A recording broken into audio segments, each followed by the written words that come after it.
प्यारे नाजरीन अस्सलाम वालेकुम। यूसुफ टीवी में आप सबको खुश आमदीद। दोस्तों, अक्सर ममालिक और शहरों के रेस्टोरेंट्स को गधे और मेंढक का गोश्त तो ग्राहकों को खिलाते देखा है, लेकिन फिलिपाइन में एक रेस्टोरेंट ने अपनी ऑनलाइन कस्टमर को खाने में फ्राई चिकन की जगह फ्राई तौलिया भेज दिया।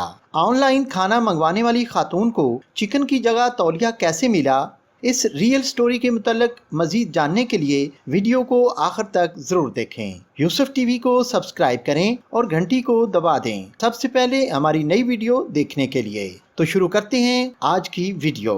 जी हाँ दोस्तों, फिलिपाइन की खातून एलिक ब्रेज ने जूली बी नामी रेस्टोरेंट का ब्रोस्ट चिकन का ऑनलाइन ऑर्डर दिया, जो थोड़ी देर बाद राइडर ने खातून तक पहुंचा दिया। खातून ने अपना ऑर्डर खोल कर देखा तो हैरान रह गईं, क्योंकि रेस्टोरेंट ने फ्राई चिकन के नाम पर फ्राई तौलिया भेज दिया था।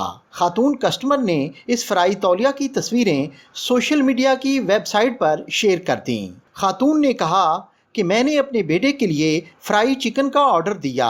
जब इसे खाने लगे तो वो फ्राई चिकन दांतों से काटा नहीं जा रहा था, जिस पर मैंने डीप फ्राइड चिकन को टुकड़े करने की कोशिश की तो पता चला कि वो चिकन नहीं बल्कि डीप फ्राइड तौलिया है। खातून की पोस्ट वायरल हुई तो इंतजामिया की जानब से कार्रवाई करते हुए जूली बी नामी रेस्टोरेंट को 3 दिन के लिए बंद कर दिया गया, ताकि वाक़े की तहकीकात कर सकें और ऐसे वाक़यात को दोबारा रूनुमा होने से रोकें। प्यारे दोस्तों, फ्राई तौलिया की ये थी अजीबो गरीब दास्तान। वीडियो अच्छी लगी है तो इसको लाइक और शेयर करें और अपनी कीमती राय का इजहार कमेंट सेक्शन में ज़रूर करें। मिलते हैं एक नई वीडियो के साथ, तब तक के लिए इजाज़त, अल्लाह हाफिज।